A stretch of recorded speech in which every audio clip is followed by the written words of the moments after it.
Hi everyone, my story today is about nature.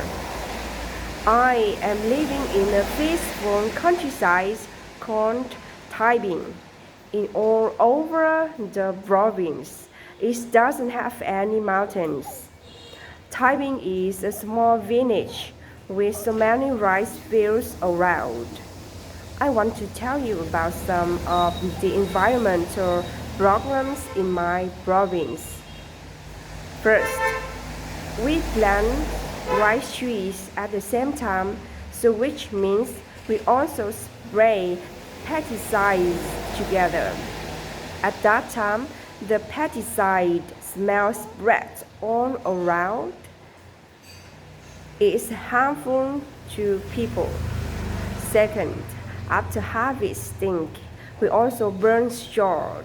The smoke makes polluted air. In my opinion, we should reduce pesticides by making good seeds and using natural fertilizers.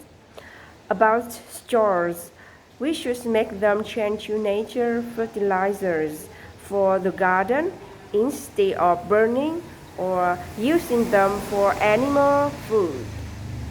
People need nature, but nature doesn't really need people.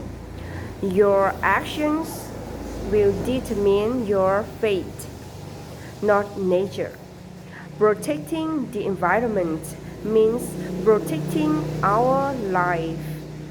But for a lot of reasons, people are going to destroy it.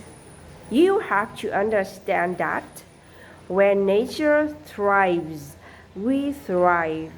When nature falters, we falter. So let's protect our environment as soon as possible. Thank you and goodbye.